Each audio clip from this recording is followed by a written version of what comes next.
Hey guys, what's going on? It's me, Jay. I'm going to talk a little bit about the year in review as we close out the year of 2024 AD. We move into the year of 2025 AD. I want to talk a little bit about the glorious, some of the good events, some of the bad events that happened in the year of 2024, starting with January. Well, we roll into January. Immediately, of course, what's on our minds, the background of the things that happened the year prior, namely the October 7th attack at the Israeli Music Festival, which basically changed the world. That attack changed the trajectory of where things were going in the Middle East because things seem to be calming down in the Middle East. In 2021, as disastrous as it was, the United States pulled out of Afghanistan after being there for um, 20 years, the longest war in U.S. history up to that point, beating out Vietnam. And also beating out Vietnam. Vietnam collapsed in a couple of years. We pulled out in 73, Vietnam collapsed in 75. Saigon fell. Afghanistan fell to the Taliban once again within a couple of minutes. So that was considered a failure on President Biden's part, who was the newly elected president then. Also, we had the Ukrainian conflict. Putin once again trying to spread his wings out, much like he did in 2008 in Georgia or in 2014 in the Crimea, spreading his wings out to former Soviet territories. This time to the Ukraine. The Ukraine is a sensitive one because during World War II, during the Stalinist era, there was the Holodomor massacre, a complete massacre and starvation of Ukrainian population. So Ukrainians have never forgot that, and even though they broke away from Russia in 1991 and became independent, there's this whole nationalist movement of Ukrainians. And uh, add to that, in the Azov region, there's a settlement of Russians, Russian nationals, people that are of Russian descent, ethnic Russian descent, that want to be part of Russia. So it's kind of split between those that want to be part of Russia and those that want to maintain independent autonomy. So Putin, in an attempt to denazify the, as he called it, the Ukrainian population, because he claims that in the Azov region, among the Ukrainian nationalists, are many neo-Nazis. And to some extent, it is kind of true. It is true to some extent. Uh, the Ukrainian leader Viktor Yushchenko, who Obama deposed in 2014, was sympathetic to the Russians, and there was some neo-Nazi. Um, there was some neo-Nazi opposition to him. And Vladimir Zelensky, on his side, does have some neo-Nazi supporters, but not all neo-Nazi. You know what I mean? We can't conflate the entire Ukrainian population with neo-Nazis. So anyway, that continues on that conflict that started in 2022. Then in 2023, another conflict arises with the state of Israel, where Israel is attacked by Hamas at this music festival. They sneak into all the borders, they kill hundreds of people, and they take hundreds of hostages. So Biden is in a conundrum now because now he must serve two masters. Being as though the United States has since the 1940s always been on the side of Israel in every single conflict that they've been in, from the Six Day War to in '67 to the Yom Kippur War in '73 to the first Intifada in '87 to the second Intifada in 2000. From 2000 to 2008, all the conflicts, Operation Cast Lead, Operation Cast Lead in 2009, Operation Protective Edge in 2014, they've always been on Israel's side. They all have to be on Israel's side now. But now there's a growing Muslim constituency that has been loyal to the Democratic Party since at least Barack Obama's election when Barack Obama went to Al Azhar University in Egypt and pledged cooperation with the Muslim people. A lot of Muslims sided with Obama and the Democrats, and they also sided with Biden in his 2020 election. So he's stuck in a conundrum. What masters does he serve? Does he advocate on behalf of the Palestinians and their movement? Because Israel's attack on several hospitals, Israel's attack on the innocents was criticized in the papers and criticized by people, leading to clashes on college campuses with protesters that were sympathetic to the Palestinian plight. Ultimately, he decides to continuously pledge more money to Israel, and this cost him later as he is seeking to run for re-election at first. But Israel, much like Putin in Russia, they expand their operation into Gaza, trying to eliminate basically the people of Gaza, trying to retake Gaza over in the name of eliminating Hamas. And they do eliminate Hamas in several areas. They destroy Hamas's leader, Yahya Sinwar. First, they destroy the original Hamas leader, Ismail Haniyeh, the first Hamas leader. Then there's another Hamas leader that comes to power, Yahya Sinwar. They beat him too. Then they go into Lebanon and they destroy Hezbollah. Boom, knocking on Hezbollah. Because Hezbollah goes to war with them. This then provokes an attack from Iran from them. To them, because Iran, as I explained before, since the 1980s, has been the main supporter of Hezbollah. Hezbollah was established during the Lebanese Civil War in the 80s, particularly during the part of the Lebanese Civil War. The Lebanese Civil War lasted from 1975 to about 1980, 89, 90. And it was between the Phalangist, a Christian faction, a Maronite Christian faction, and Muslims. Not necessarily Sunni, Shia Muslims. There were Sunni Muslims as well, but the Shia contingency was represented by Hezbollah and was funded by Iran. And when the Israelis came in the early 80s, because Palestinian dissidents after the Nakba, which was the expulsion of Palestinian people after the war, during the War of 48. After the Nakba, a lot of, which is the Arabic for disaster, a lot of Palestinian Muslims crossed the border and went into Lebanon, and that sort of tipped the demographics, which was formerly majority Christian in Lebanon, to be majority Sunni Muslim. So the Palestinians, the PLO at that time, started to establish bases in places in Lebanon to attack Israel from the north. So Israel invaded, and to fight this Israeli invasion and to fight the discrimination that they were facing at the hands of Christians as well as Sunnis, Hezbollah was established to represent the Shia contingency in Lebanon.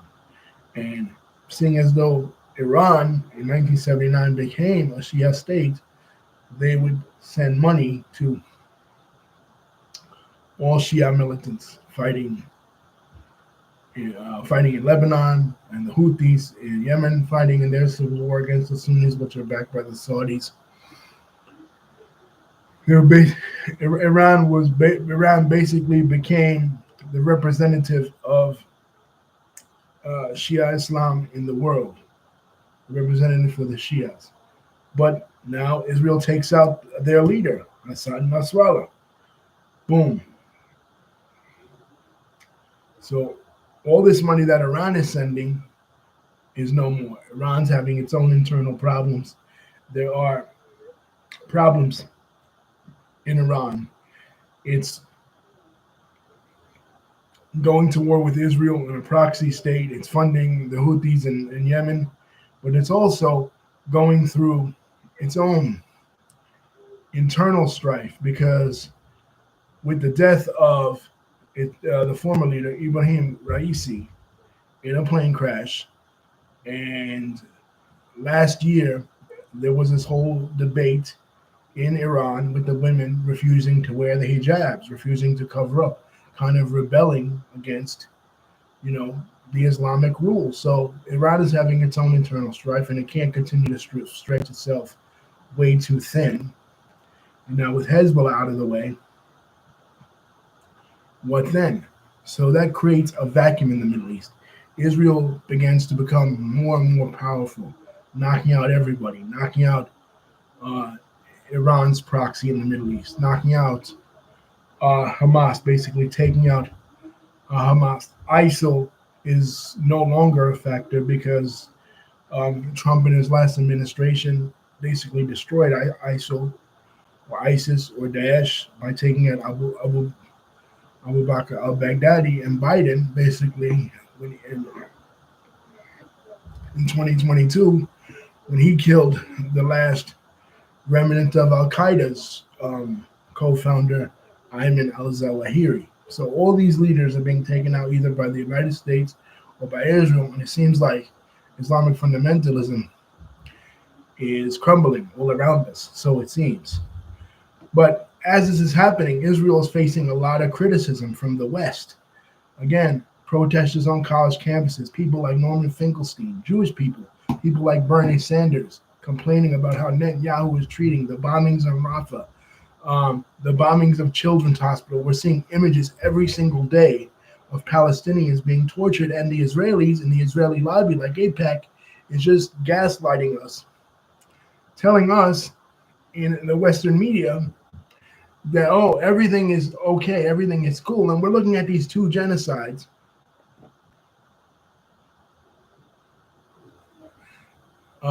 David says CM Punk is a Seth Rollins and CM Punk wannabe. We'll get there, David. We're looking at these two genocides, and we're like, what's the difference between it? You know what I mean? You got the Iranians, the Ukrainians being genocided. We got the by Putin, and that's being universally condemned by the West. It's like if you don't put back in 2022, 2023, if you didn't put a blue and yellow flag up to represent Ukraine, say you stand with Ukraine, you were considered a monster, right? So what's the difference? We're looking at them both objectively. So Biden is facing tremendous criticism. It looks like Biden doesn't know what to do. And plus, on the top of that, his health is deteriorating tremendously.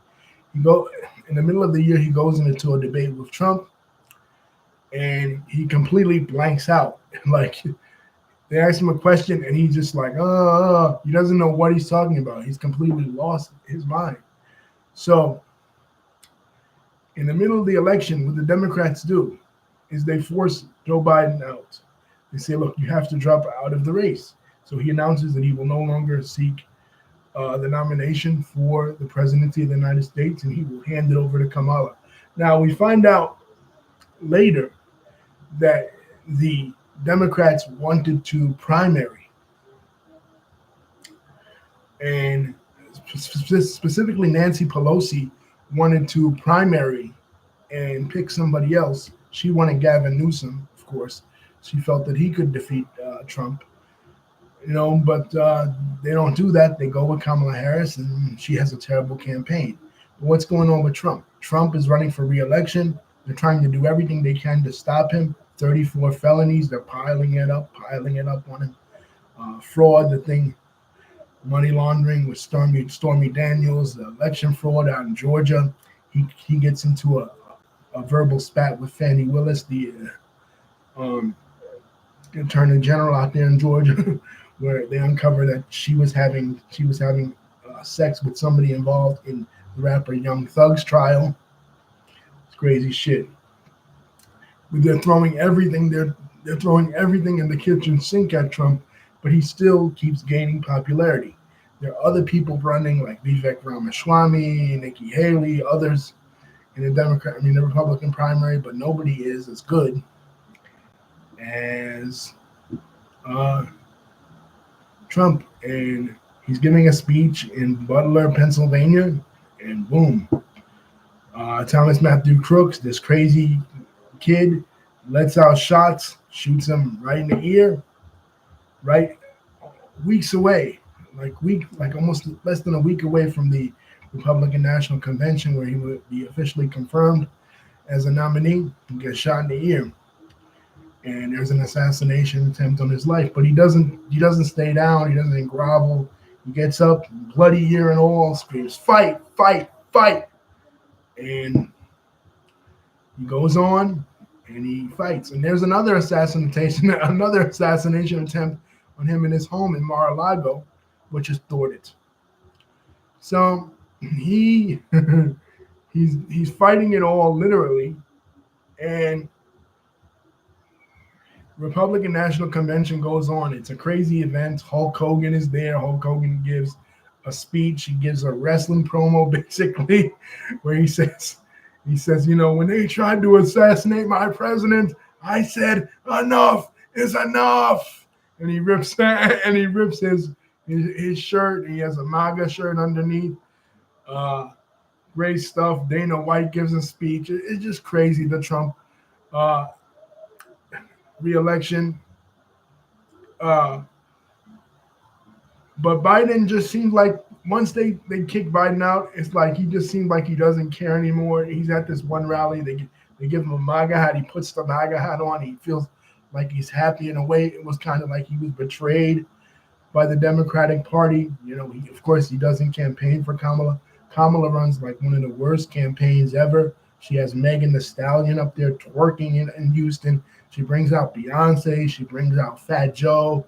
She brings out Cardi B. All these celebrities, Leonardo DiCaprio, all these like celebrities, and none of it does her any good. They taking a line from Charlie XCX, they're calling her a brat, whatever the hell that means, and it's just like, no, like she seems totally inauthentic. And then he and her have their first debate, and Trump picks J.D. Vance, the author and senator from Ohio, the author of Hillbilly Elegy, Netflix movie / book. And Trump says, they're eating the dogs, they're eating the cats, in a reference to Haitian migrants in Springfield, Ohio. And this spreads throughout the internet. This becomes a total internet meme. People start dancing to this, right? So, and nothing can stop Trump. He's completely unstoppable. And then finally, in the election of 2024, in a repeat of 2016, much to the dismay of many liberals, much to the dismay of feminists who thought Hillary couldn't break through that glass ceiling in 2016, but Kamala could, as a woman of color, as it were, as a strong woman of color, nominating Tim Walz of Minnesota to be her running mate. She doesn't. She loses. She loses not only the Electoral College vote, but the popular vote as well, something the Republicans haven't achieved since the re-election of George W. Bush in 2004. And Trump makes history, being the first president since Grover Cleveland in 1892 to lose the White House and then recapture it again on a separate occasion. And immediately, the transition team was headed by Linda McMahon, the former CEO of the WWE, and she is now the head of the education department in his cabinet, supposed to be. And immediately he starts making a crazy cabinet. Like crazy or great cabinet picks, depending on how you see things. He immediately starts Pete Hegseth. He immediately starts National Security, Tom Homan, Bordazar, a completely new department of government headed by Elon Musk. Elon Musk was very influential in his campaign, came on the Trump train pretty late, was undecided at first, but immediately through his support behind Donald Trump, he and Vivek Ramaswamy are created as the Department of Government Efficiency, DOGE, a whole new Department of Government. And immediately, the guy's not even president yet. It's not even January 20th yet, and he's already joking around, saying he's going to annex Canada, Greenland, and get back the Panama Canal. It's crazy what he's doing. But yeah, that's the world of politics. He's going to war. Well, Trump and I mean Elon and Vivek have already gone to war with Mike Johnson of the House over this hurricane relief bill for Hurricane Helene, um, trying to cut some of the fat, as it were, the pork in the bill. Uh, they've gone to war, and Vivek and Elon have even gone to war with some of the MAGA supporters, particularly Laura Loomer, who is upset that some comments that Vivek made indicating that Americans are dumb or unfocused, comparing them to the dumb or unfocused characters in Hollywood sitcoms like Corey Matthews in Boy Meets World or Zach Morris in Saved by the Bell, saying that we need more HB1 visas and we need more foreign workers, particularly from South Asia, to come into the government. And Trump has appointed a lot of South Asian people in his candidates. Shivi Ramakrishnan in the tech department, Kash Patel as a new head of the FBI, firing Chris Wray. Of course he would. But a guy with 34 felonies and 2 assassination attempts wins the presidency of the United States in a historic win. The memes were funny. The memes were hilarious. Many men memes. The 50 Cent song we're playing over and over again.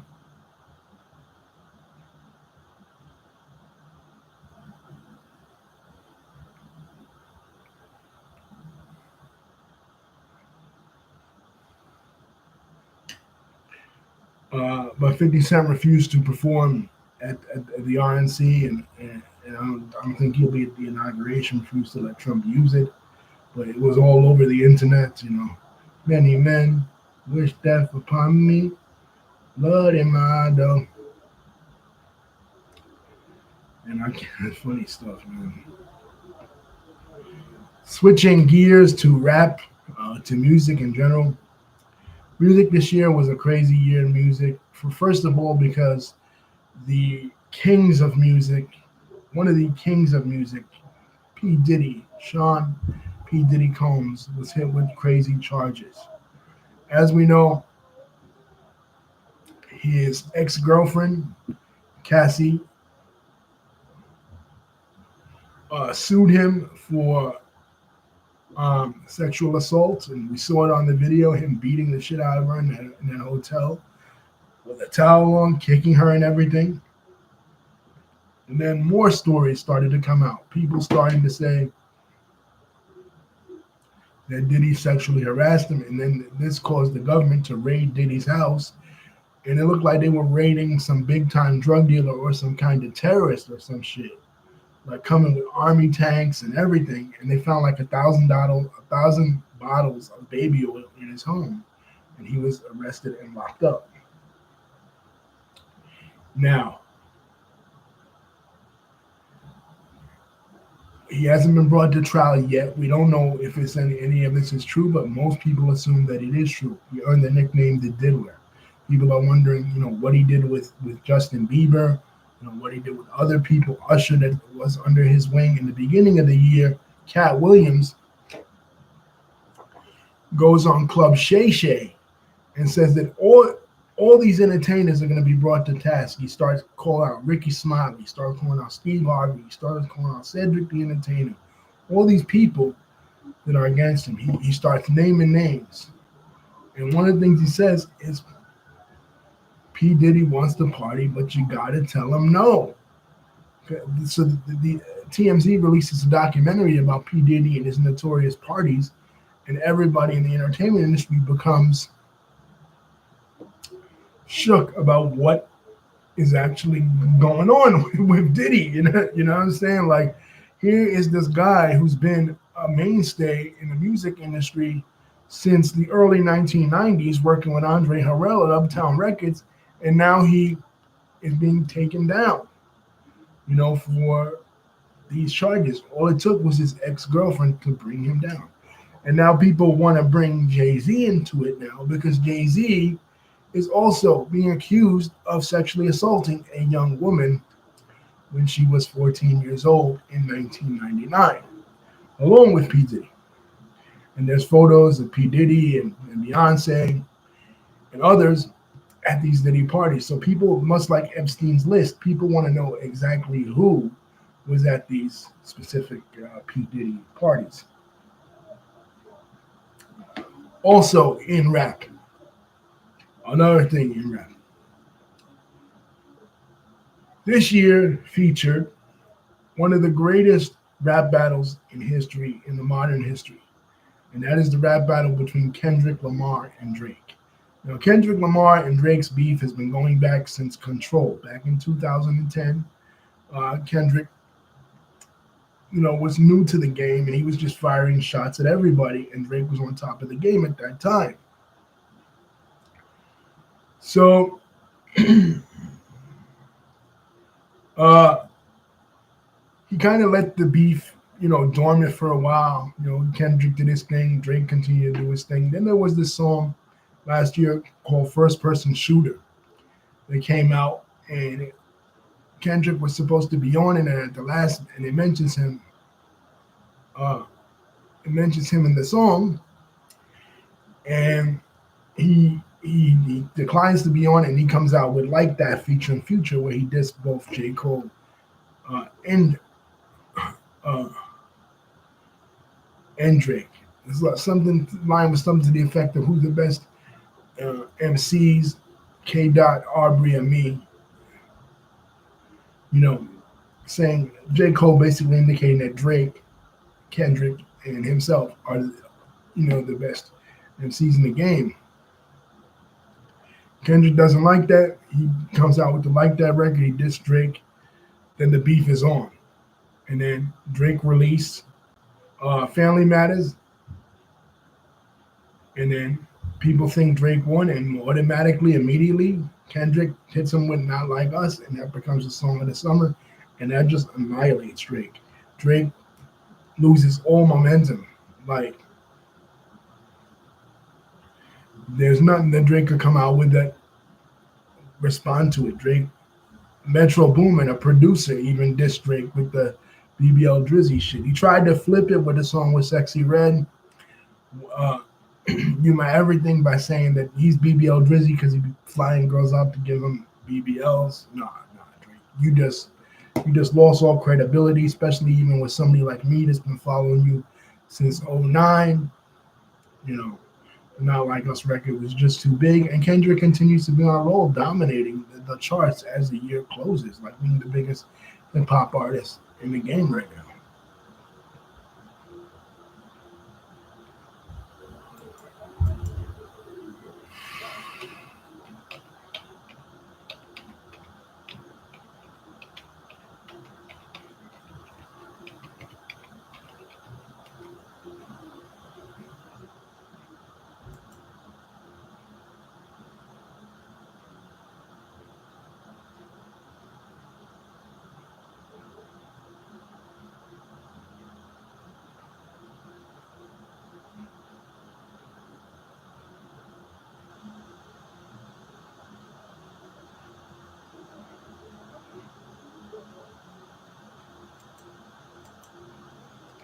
And the use of AI, which is basically a new form of technology, comes out.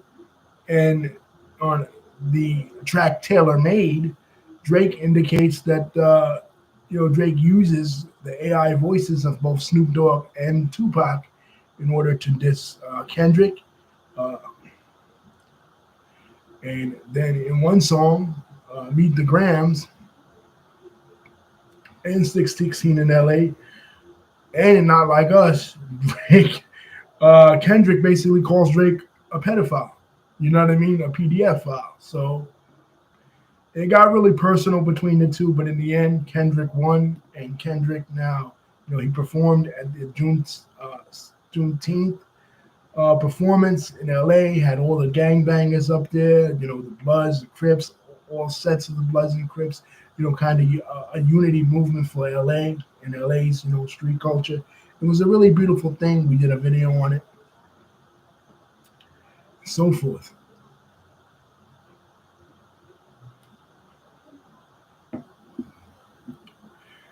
What else is happening in the music world? Besides that, though, Glorilla. Glorilla, the young lady from Memphis, has blown up. She's really the face of female rap. Her album, Glorious, that came out this year, probably one of the best albums, rap albums besides GNX by Kendrick in 2024. Uh, basically, her song TGIF, a hell of a banger in the summertime. And What You Know About Me, another banger that's basically blown up through TikTok. You know, TikTok streams. You know, her unique accent, her music. You know, she's real cute, real sexy. She's doing her thing, and I suspect that she'll continue to do her thing. Kind of every year, there's kind of like a new female sensation out. You know, 2022 was Ice Spice. 2023 was Sexy Red. Now 2024, Glorilla. Going back before that was like Cardi, Megan Thee Stallion, women like that. Women are really still in a sense, you know, dominating, you know, the hip hop industry. I think of like the three biggest hip hop songs this year. Because I'm not counting Shabuzi Bar song as a hip hop song. To me, that's, you know, something different. I think that was one of the biggest songs of the year.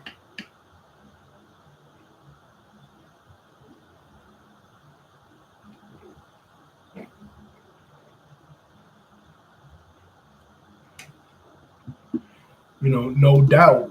But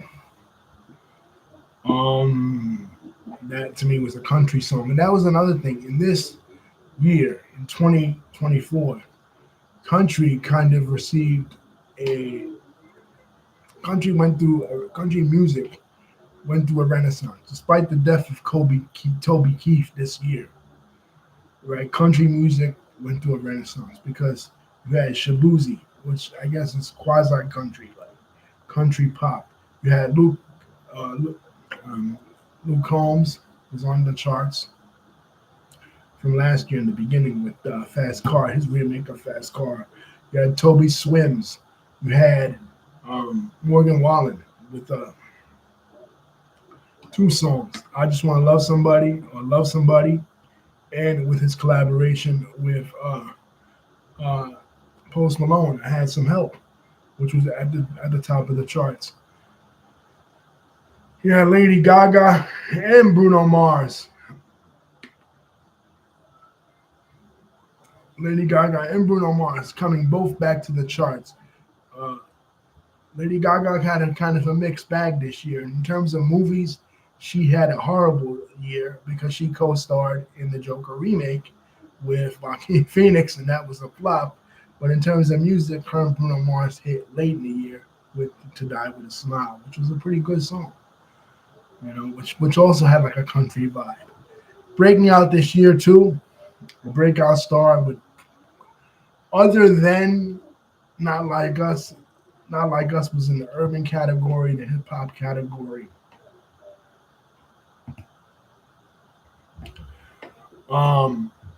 Other than that, I would say another person that had a breakout year in 2024 was the former Disney star, former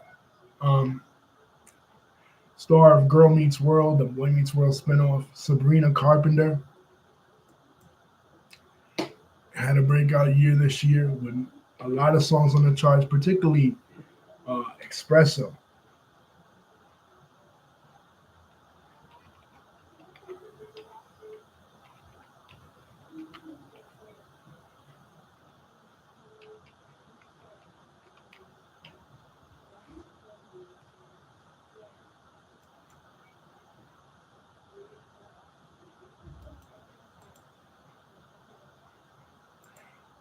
She released her album in August of this year, and she had a lot of hits from that. Please, Please, Please, Taste, Beg Kim, and Espresso, of course. She caused a stir because here she is, a former Disney artist, and much like Ariana Grande, broke the mold of what it means to be a Disney artist, and you know came out. Now you see Gracie Abrams, doing the exact same thing. Olivia Rodrigo did it before her, and hopefully she'll mature as an artist. She relied on a lot of sex appeal right now. She was on stage with Taylor Swift, and speaking of Taylor Swift, she continues to dominate the charts, continues to dominate the public zeitgeist to the point where some people are sick of her, especially her and her boyfriend Travis Kelce showing up at all of his football games. But she continues to be a force in music as well as we end the year here in 2024. So that's the case with music. With music, politics, but a political endorsement by Taylor Swift to Kamala Harris didn't help Kamala Harris because she didn't win. But anyway, now we're going on to the WWE. I did yesterday the WWE year in review, but I wanted to redo it over and just do it here too. The year begins. The year begins, of course, with the Royal Rumble and with the announcement that The Rock is now a member of the TKO board, and Vince McMahon is out. Vince McMahon also, much like P. Diddy and Jay-Z, caught up in sexual scandals. Accused by Janelle Grant of sexual misconduct, and Nick Khan and TKO could no longer sweep it under the rug. They had to do something about it. So finally, after he resigned himself in 2022, then returned after the merger in 2023, Vince McMahon was gone from TV, and Triple H, had full creative control once again to do what he wanted to do, and that's exactly what he did. We saw The Rock come back, and initially, challenge Roman Reigns. He comes out, Jinder Mahal is still there. They say a former WWE champion is going to be there, so people are like, oh, really, Jinder Mahal? He did win the championship in 2016, so they say, okay, he's the guy. He's the guy that's going to come out. No, it's The Rock. But, The Rock wants to position himself, have a match with Roman Reigns. Right? So that's what they're setting up. Even though Cody Rhodes wins the Royal Rumble, Cody Rhodes becomes the first guy since Stone Cold Steve Austin in 1998 to win 2 back-to-back Royal Rumbles. He joins a very exclusive club. It's only Shawn Michaels, Hulk Hogan, and Stone Cold Steve Austin, and him. So it's almost guaranteed that he's going to face Roman Reigns at WrestleMania to finish his story, because you remember when he lost at WrestleMania 39, people were like, oh, in the press conference after it, Triple H says he has to finish his story. So that becomes the theme, that Cody has to finish his story. Cody has to do what his father never could do, and that is capture the WWE Championship. But it seems like the opportunity is stolen out from under him. The rug is pulled out from under him when all of a sudden he comes out and he says to Roman Reigns, he says, I want to take everything that's dear to you, but not at WrestleMania. And he seems to hand the championship opportunity over to The Rock. And people are confused and people are hating it. For the first time since 1998, people are actually booing The Rock.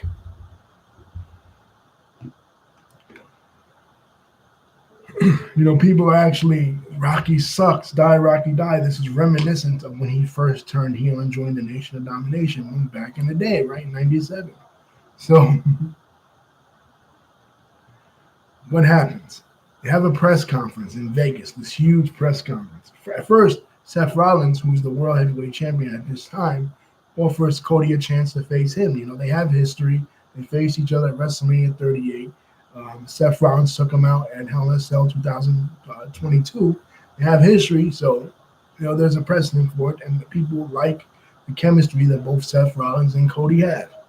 CM Punk has returned. CM Punk returned Survivor Series 2023 after his altercation with Tony Khan. And Jack Perry, he's no longer in AEW. He comes back to WWE after 10 years, right? Being gone since 2014. And he's in the Royal Rumble, but the altercation that he and Cody had in the Royal Rumble injures him, takes him out of commission, so he won't be doing anything at WrestleMania except being an announcer, right? So CM Punk is a non-factor.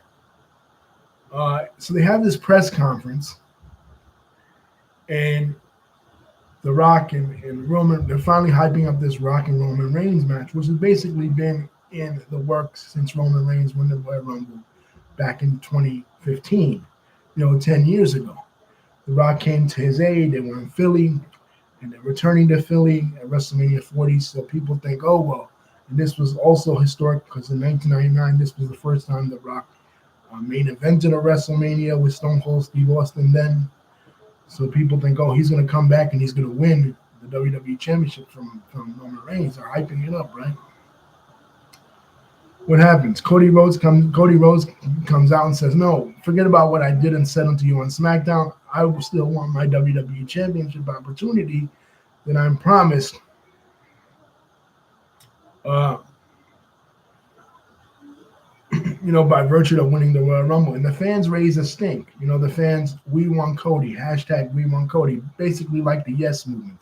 They take to the internet and they make their voices heard to switch the main event back to Cody Roman Reigns rematch. And Seth Rollins is out there also because he thinks maybe Cody will make a choice to face him for the World Heavyweight Championship. He doesn't. But what ends up happening is Cody Rhodes says to The Rock and Roman Reigns that Roman's father and The Rock's father and The Rock's grandfather would be ashamed of him, the way he's acting. The Rock says, don't you ever talk about my family. He slaps the shit out of Cody Rhodes, reminiscent of what Will Smith did to Chris Rock at the 2022 Oscars, back a couple of years ago.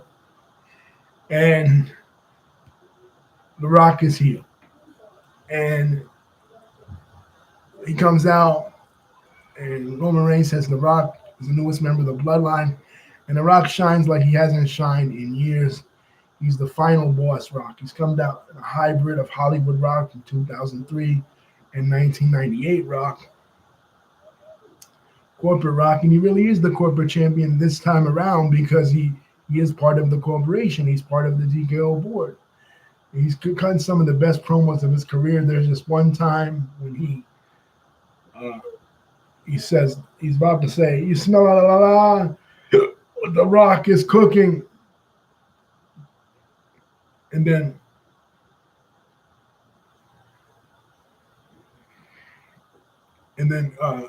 Roman Reigns goes, yeah, but acknowledge me. He holds The Rock's hand. He goes, acknowledge me. And you feel the tension, right? And then there's this another time when they're all holding up the ones like the Bloodline does, right? They're holding up the ones. And The Rock doesn't do it, right? He holds up only a thumb. And people are like, maybe he's going to turn on Roman Reigns. So they announce that at WrestleMania 40 is going to be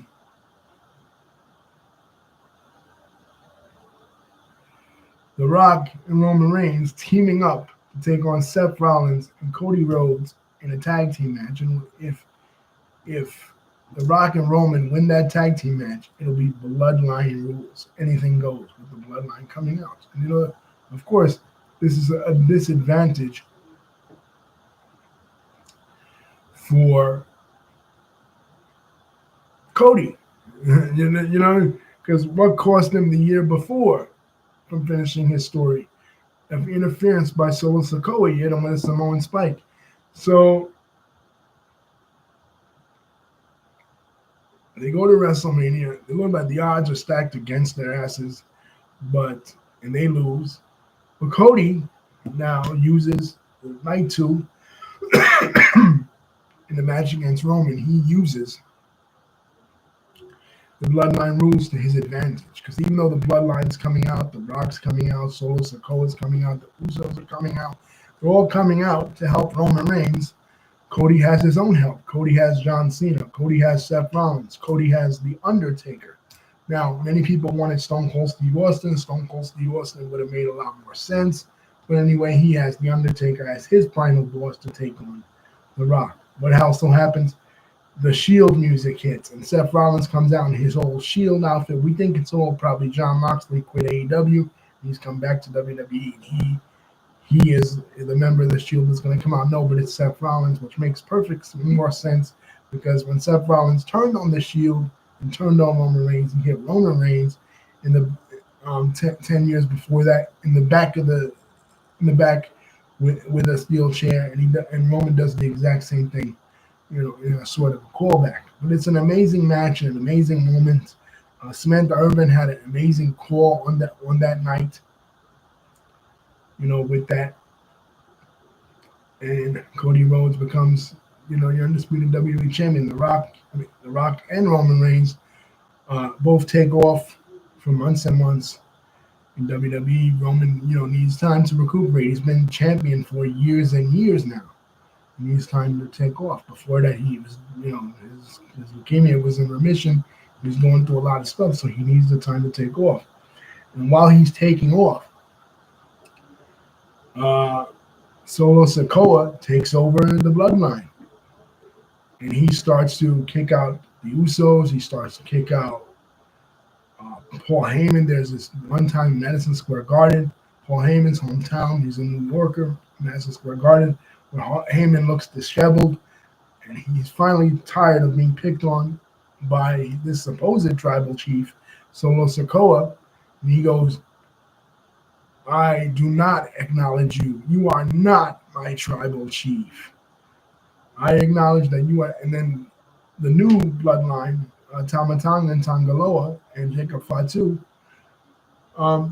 attack Paul Heyman, laying Paul Heyman out. Taking Paul Heyman out of commission.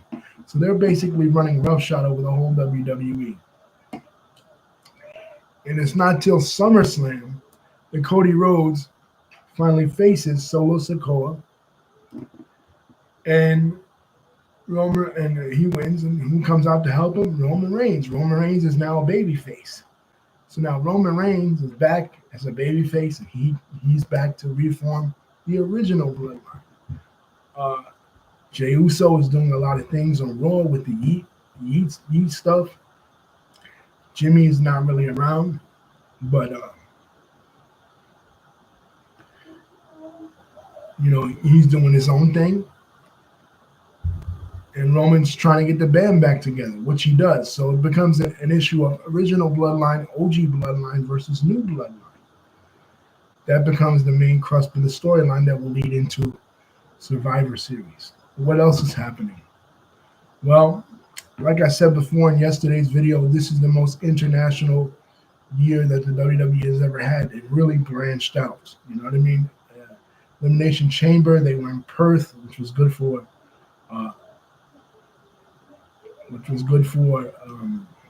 Rhea Ripley, because that was her home country of Australia. She was on fire this year. She had a really good year this year. She also turned babyface this year. Bayley also had a really good year. She turned babyface. She was turned on by Damage Control after she won the Royal Rumble and challenged Io Sky for the WWE Championship at WrestleMania, the Women's Championship at WrestleMania, and won. Good for Bayley. Becky Lynch did not win in her efforts to take on Rhea Ripley for the WWE Championship at WrestleMania, but whatever. So, and then after that, for Backlash, once again, like they went, the year before, Backlash in Puerto Rico, Damian Priest, I'll talk about Damian Priest versus Bad Bunny. Well, this year they went to Lyon, France. They went to France this year. It was good for Kevin Owens and Sami Zayn, their French speakers, so they were featured heavily, in that. in that event, but it was a match between AJ Styles and Cody Rhodes, and AJ Styles and Cody Rhodes, man, they burned the house now. They had an amazing year, both those guys. This was like the renaissance of AJ Styles in a way. Having these amazing matches with Cody Rhodes, tremendous chemistry with Cody Rhodes. Then they go to King of the Ring and Queen of the Ring, won by Gunther. Gunther had an amazing year too. He won the King of the Ring. He also won the World Heavyweight Championship this year.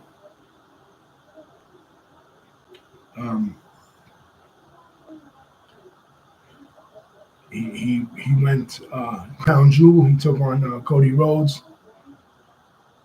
So he dominated with the Intercontinental Championship, like he became the longest running Intercontinental Champion ever, surpassing the Honky Tonk Man. So his year was amazing. Like I said, Nia Jax, also Queen of the Ring in Saudi Arabia. It was a pretty good show. They're coming a long way with their shows in Saudi Arabia. They even have a Crown Jewel Championship now that was won by Cody Rhodes. They have Bash in Berlin, which featured Cody Rhodes versus Kevin Owens. That was a friendly exhibition, but later on in the year, we would see the seeds of dissension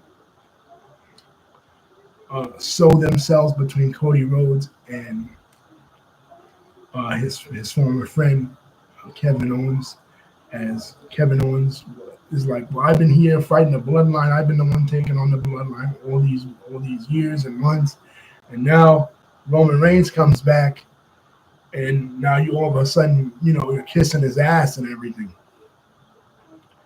Now that he's a babyface again, so he attacks Cody and he blames Cody. So even after the Bash in Berlin, they have this friendly babyface type match. Then they become enemies, and they have another match again at the relaunch of Saturday Night's Main Event. The pile driver gets banned. Kevin Owens gets the pile driver banned. But now into Damian Priest. Damian Priest, Drew McIntyre, and CM Punk have a pretty unique year.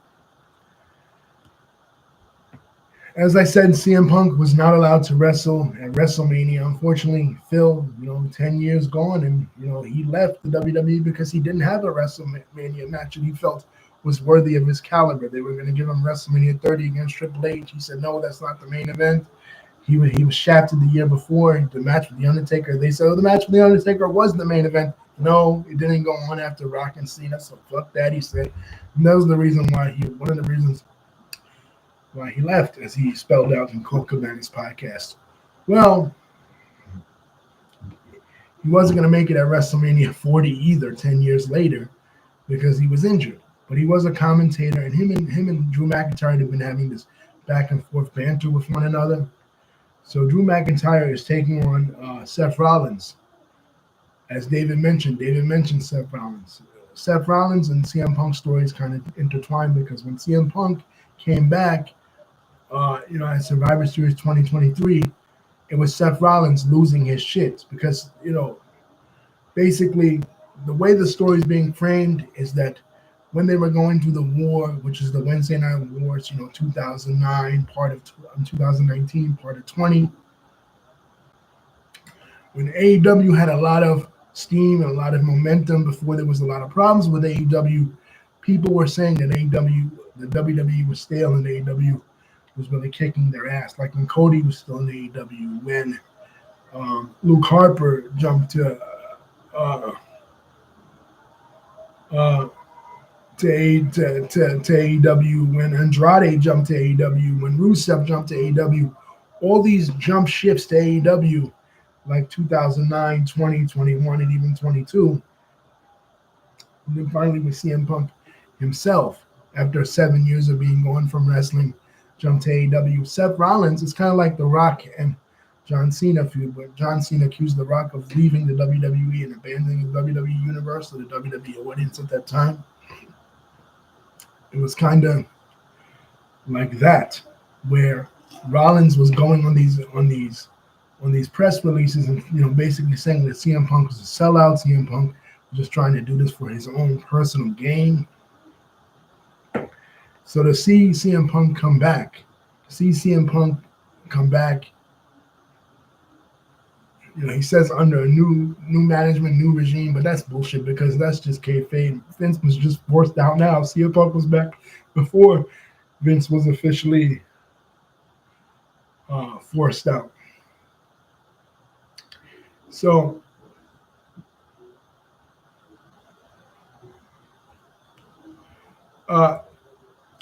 kind of said kayfabe Seth Rollins.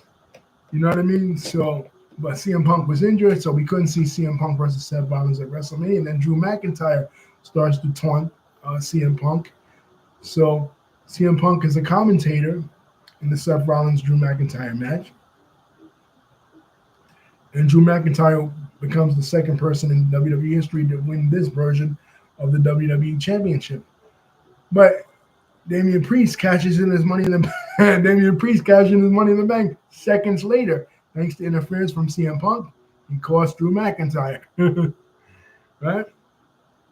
And Damian Priest becomes the World Heavyweight Champion, the second Puerto Rican person ever to win the WWE Championship, the first ever since Pedro Morales in the 1970s. And the Puerto Rican community is proud. Hashtag bisexual Undertaker goes viral. After that. And later on, the Judgment Day would get jealous. And they would basically kick him out of the Judgment Day. And also, Rhea Ripley would get kicked out of the Judgment Day because Rhea Ripley gets injured by Liv Morgan. After Liv Morgan comes back for revenge, she wants to take everything from Rhea Ripley, including Dirty Dom.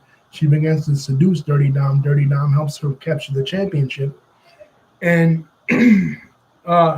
at SummerSlam, she finally seduces Dirty Dom all the way, and Dirty Dom turns on Rhea. Rhea turns face, and she goes after Dirty Dom because while she was injured, he was playing around with Liv Morgan. You know what I mean? So that's the storyline. Liv Morgan joins the Judgment Day, and in a mixed tag team match, Rhea Ripley and Damian Priest team up. They form the Terror Twins to take on the Judgment Day. And later on, Raquel Rodriguez joins the Judgment Day. You know what I mean? So the Judgment Day's kind of had a realignment as far as memberships go.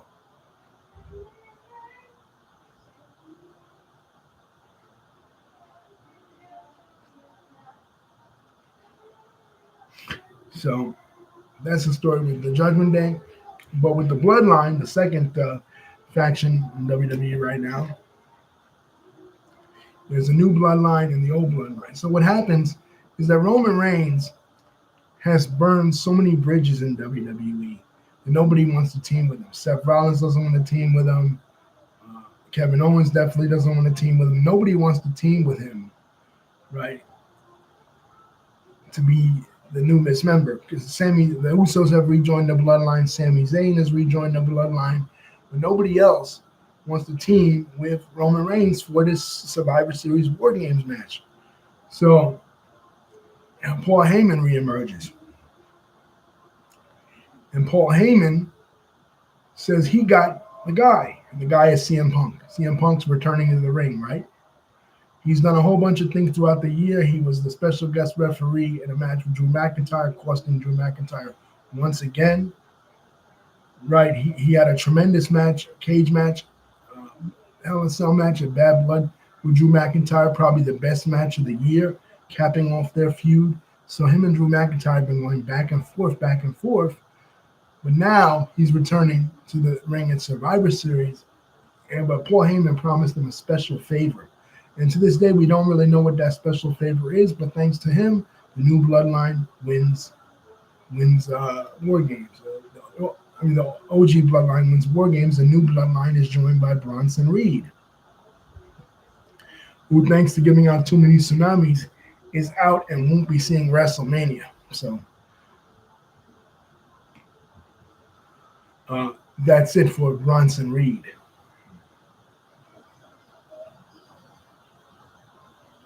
What else happened this year in WWE? Oh, the New Day. As we know, Big E lost his WWE Championship and was injured in 2022. It is no longer an active an active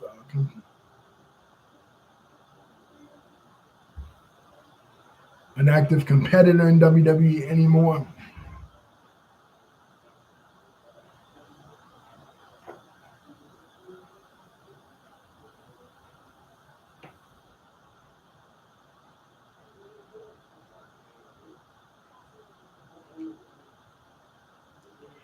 But Kofi and Xavier Woods, they still wanted to maintain the team, as it were.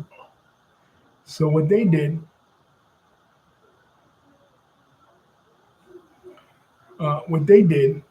was they had this party where they were going to celebrate 10 years of New Day, but they both blame Big E, and then they turn on Big E, both turning heel. So that's the end of New Day this year. So New Day is no more. They're one of the best factions in WWE history. They lasted a very long time. They provided both Kofi Kingston and Big E with title victories. Kofi's was more historic at WrestleMania 35 in 2019. But hats off to the New Day. And now the two mysteries remain. What did The Rock say to Cody Rhodes the night after WrestleMania on Raw? And what was the favor that Paul Heyman promised CM Punk? Also, Raw announced that after years and years, since 2005, they were on. Since 2005, they were on USA Network, but now they are moving to Netflix. Historically, they're moving to Netflix. They made a deal with Netflix, the biggest streaming service in history, and their Raw for Netflix is shaping up to be something pretty special. As David alluded to, they had their last Raw last night with the promo between CM Punk and Seth Rollins, which got pretty.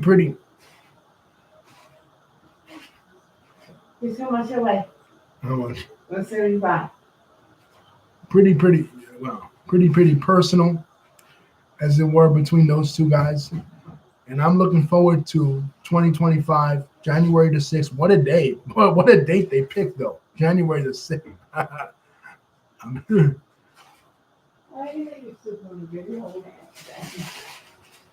January the 6th. Of course, the anniversary of the storming of the Capitol 4 years ago. But is Jericho going to be there? Is his wife going to be there? No.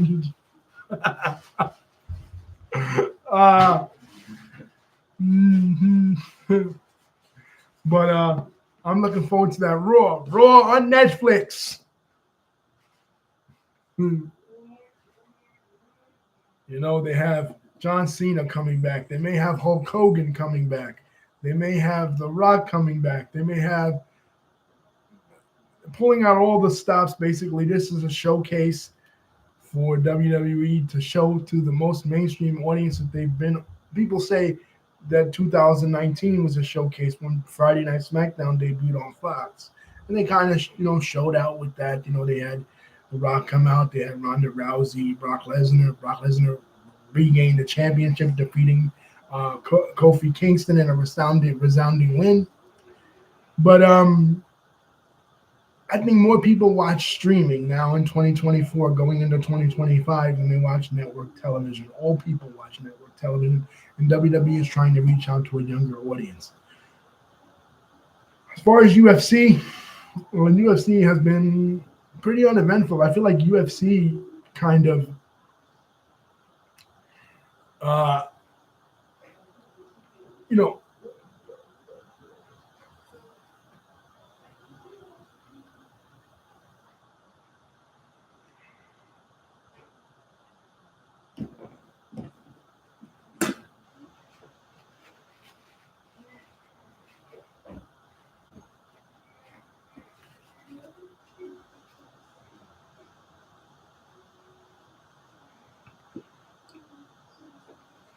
I feel like UFC kind of died out. Like we were talking about in 2019, where we were talking about their sale in 2016 to what was then William Morrison Entertainment, which became Endeavor, where they were kind of surpassing wrestling and boxing. But now it's like with the phenomenon of Jake Paul and his fights, like he had a fight this year with Mike Tyson and another fight with Mike Perry.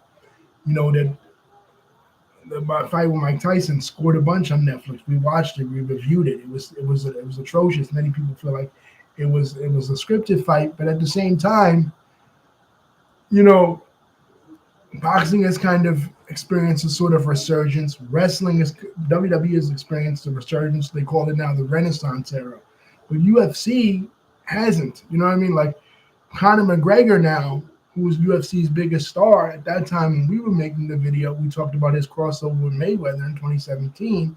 He now is talking about a match with Jake Paul in India coming up later on this year, finally coming back to the ring, after a number of years. So, and Ronda Rousey is no longer in MMA or in professional wrestling anymore.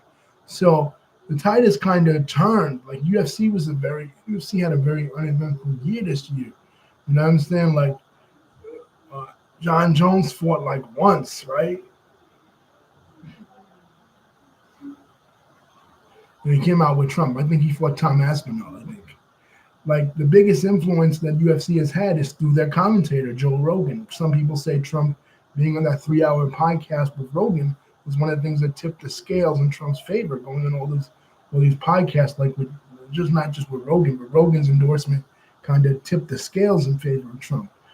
Kamala didn't want to do it, and then that cost her. Going on Undertaker's podcast, going on Logan Paul's podcast. So UFC is still struggling to find that really big star. They have Islam Makhachev, they have Bilal Muhammad, they have, of course, John Jones, but they don't really have a big star that's a big crossover other than John Jones. What about in the world of movies?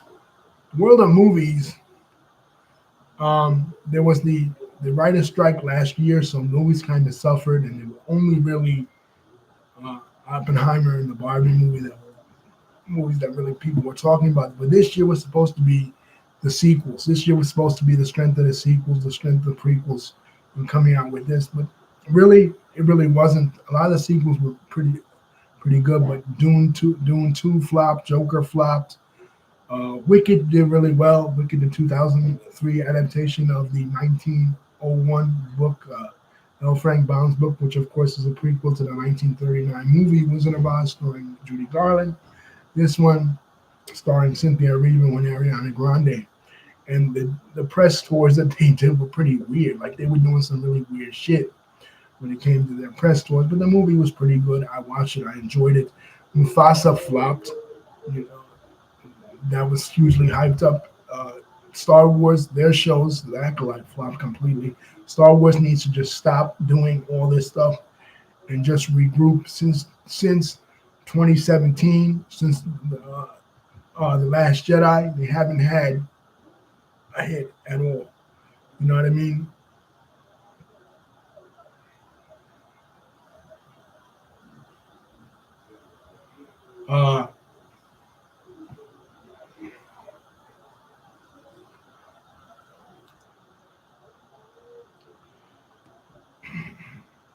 The Mandalorian was good the first 2 seasons, but then they went off the rails with Lizzo and Jack Black and all these other celebrity cameos. They need to just stick to the basics and come back to it, especially if they're going to do that Rey trilogy. I think that's a huge mistake. They're supposed to do that in 2026. Their High Republic thing that they were going to do, that's the Acolyte. That's the prequel to the Phantom Menace, and that sucked. You know what I mean? The more SJW woke garbage that people are just tired of, man. People are just tired of that shit. That just doesn't work anymore. Maybe in the 2010s that was new and unique, different, trying some new perspective, but woke characters, women characters, whatever, for the sake of having that, it's just nonsense. That's not going to work anymore in movies. Movies need to regroup. Unknown Artist, the biopic of Bob Dylan, did pretty well in theaters, starring Timothy Chalamet. So it's been a really lukewarm year for the movie industry. Not a great year for the movie industry necessarily. Well, what do we have to look forward to as far as biopics next year? Is the biopic of Michael Jackson, which I'll be going to see and reviewing. And Happy New Year, guys. That's pretty much it. We have a lot to look forward to when it comes to WWE. A lot of things to look forward to in the political world. WWE moving to Netflix and Trump's second administration. We'll see what happens in the Middle East, because one of the things I don't want to forget to mention before I leave, I see a huge sea change in the Middle East as a result of Hezbollah being taken out and Russia being preoccupied with the Ukraine war. Russia, a longtime ally of the Assad family in Syria, but they couldn't help out. The Iranians couldn't help out because they were preoccupied with their war with Israel. Assad's regime fell. The regime that has been in charge of Syria for the last 50 years fell. And right now they have Hayat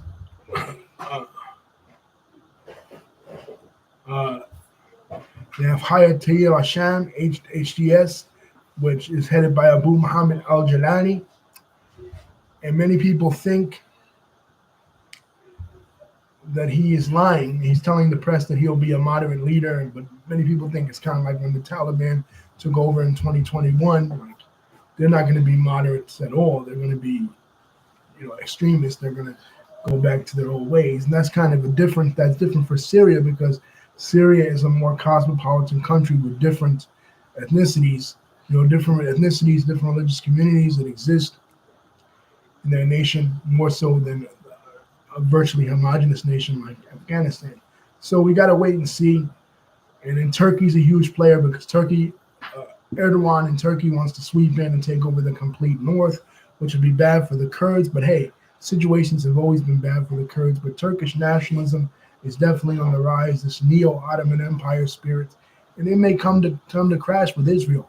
And if that happens in 2025, where will Trump stand? We know that Trump is a huge friend of Erdogan. Trump in his last administration was like buddies with Tayyip Erdogan, but we don't know this time. He's also buddies with Benjamin Netanyahu in Israel. So if Israel and Turkey come to blows with regards to Syria, we'll see what happens. Will Trump keep true to his pledge? That we won't be involved in any further conflicts within the Middle East. What does the year of 2025 hold for the Iranians? Is their regime going to collapse under its own weight? They might say, oh, well, they were a failure in Syria. They were a failure to take down anything that had to do with Israel. And people are always saying, well, if Iran goes directly to war with Israel, that's it, because Iran is not Iraq. Iran is a more advanced country. Iran is a more ferocious military power. They might be able to take out Israel with ease. That didn't happen, guys. That didn't happen at all. What we saw was Iran completely crumble. So possibly, I believe that Iran is a paper tiger, and that Turkey might be the country to fear. What about Saudi Arabia? Like I said, Saudi Arabia continues to be doing the sports washing thing, first starting with WWE in 2018, and they continue working with WWE, in their Vision 2030 initiative, trying to move the economy away from the oil economy, because the world is moving more towards smart technology, more towards efficient technology. We see Elon Musk, the owner of Tesla, in the Trump administration now. He might be moving towards more electric cars, and oil is going to become less of a commodity that countries like Saudi Arabia will have. So they're looking to invest in other industries. WWE is one, continuing this partnership that's going to go on for the next 10 years. They announced a crown jewel title. But another one is FIFA. They announced that they'll be hosting the next World Cup coming up in a couple of years, which is interesting. So it's proof that Mohammed bin Salman is really serious about doing what he says he wants to do in regards to modernizing the country of Saudi Arabia. Countries that we have to pray for.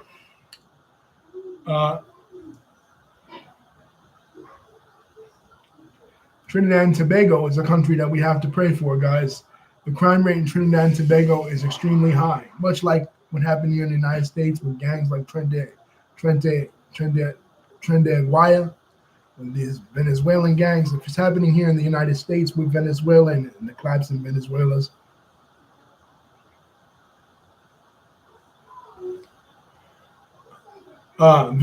economy, you can imagine it's happening even worse in Trinidad because there is an influx of Venezuelan immigrants in a country that is right next to Venezuela. So, and another country I have to pray for, guys, too, is Sudan.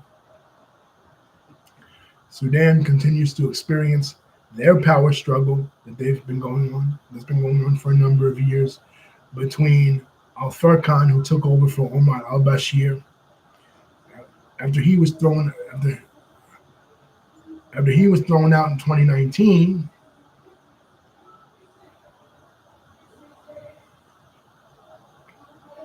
And there is a clash between the Rapid Security Force, the rebel regime, and his regime. So one conflict that is solved is between Azerbaijan and Armenia. The autonomous region in Armenia declared independence as its own state this year. So, and let's shift gears a little bit back. I wanted to speak about music. I just heard Texas Hold'em by Beyonce. Beyonce was named the #1 artist of the 21st century this year. She had a tremendous year. I said it was country's renaissance. She was part of that, putting out her Cowboy Carter album with Texas Hold'em as the first single, blowing up on the internet at the beginning of the year. So Beyonce may be trying to deflect some criticism. Another person that's under fire criticism is Fat Joe. Fat Joe is completely canceled by the community now, or Zeptic Joe as they call him, because of the comments that he made on Math Hoffa's podcast. What he said was, see, about 2 or 3 years ago, I would say, there was this conflict about the origins of hip hop. Fat Joe, he basically started it. He said that hip hop was a 50-50 creation of blacks and Puerto Ricans in the Bronx in the early 1970s. It was the 50th anniversary of hip hop. This was last year, right?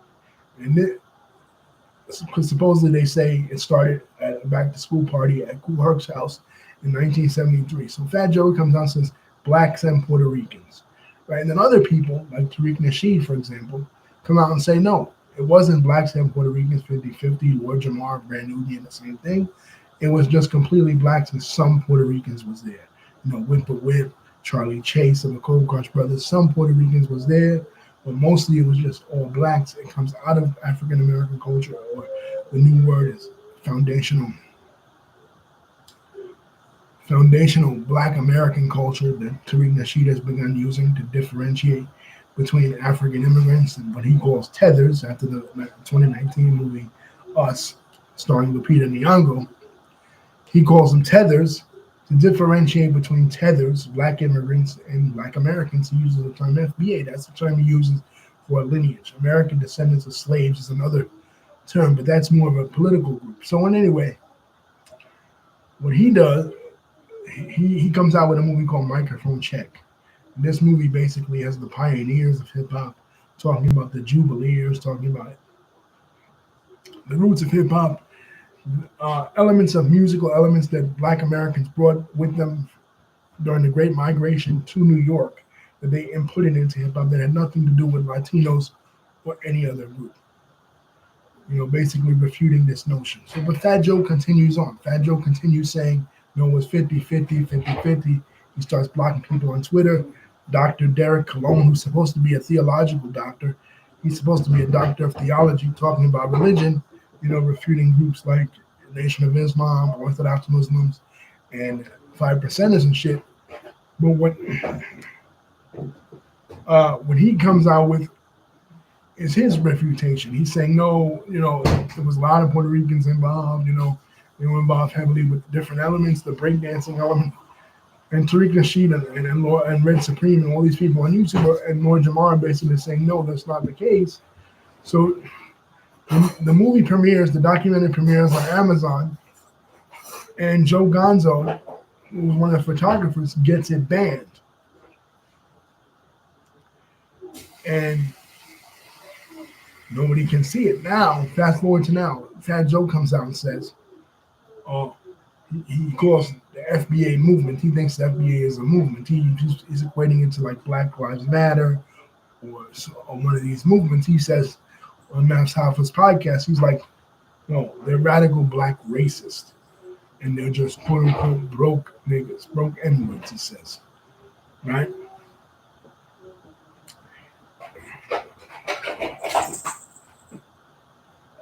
And naturally, this angers the people because this is a racist statement. He's not saying a group. He's saying the entire ethnicity of FBA. And they want to cancel Joe for this because, come on, you're out of bounds, Joe. I mean, I already made a video on this. My Kendrick Lamar video from Juneteenth already talks about this, but I believe, and the 50th anniversary of hip hop video also talks about this. I believe that, of course, hip hop is an extension of R&B music, of funk music, of disco music. It comes out of a different musical lineage than Caribbean people like Busta Rhymes or Puerto Rican people like Fat Joe are a part of. You know, they came to America, they became assimilated, they adopted elements of American culture, both of them. It's not a racial issue because Busta Rhymes is himself black, right? But it's not a racial issue, it's a cultural issue. It doesn't come out of Caribbean culture, it doesn't come out of Latino culture, it comes out of African American culture from the Americans. From the American South. You know, I grew up a hip hop head. I always assumed that was pretty obvious. That's why we would hear references to Malcolm X. We would hear references to the Honorable Elijah Muhammad. We would hear references to Dr. Martin Luther King. People that were icons in the Black American community, not icons.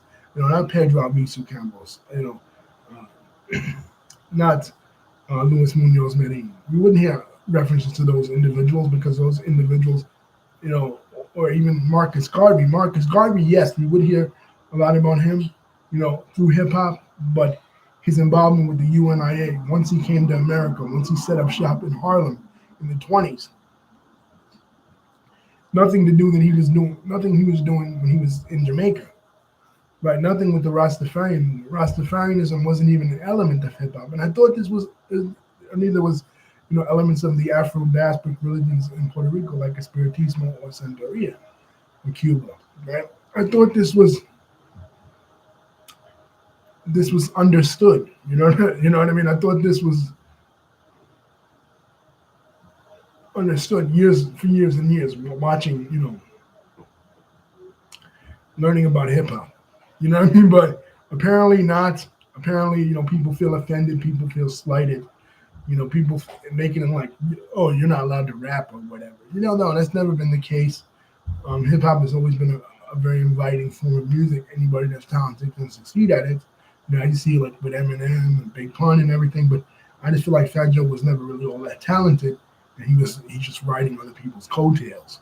You know, particularly Big Pun. I never really liked Joe anyway because of what he did to Pun. You know, and his family. You know, allowing them to go into a shelter. I just feel like he's a user and he is kind of a succubus. I don't really use the word tether because I understand it has connotations to it. Tether does, but I'll just say he's a succubus. You know, he's a leech. You know, kind of like P Diddy and all these guys. Like Cat Williams said, man, all these guys are getting exposed.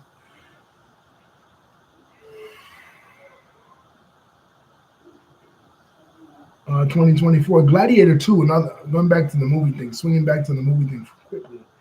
Gladiator 2 was another flop, man. I mean, we all thought Denzel was going to do great in Gladiator 2, but I watched it, man. I watched it on bootleg. That shit was corny, man. Ridley Scott never hits. That's 2 strikes for Ridley Scott when it comes.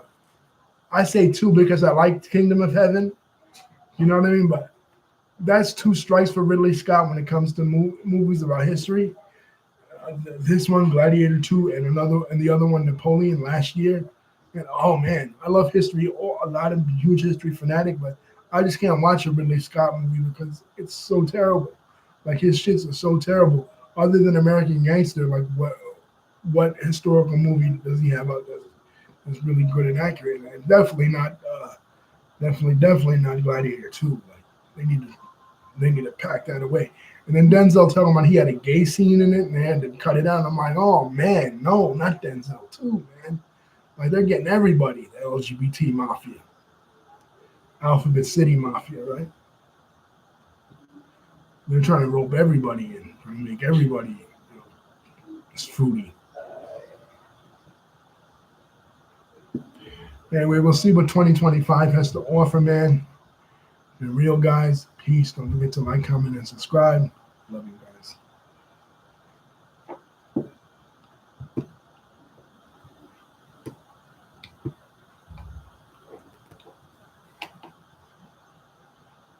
You should tell me it was going to be the way X that. I was just seeing you sitting there.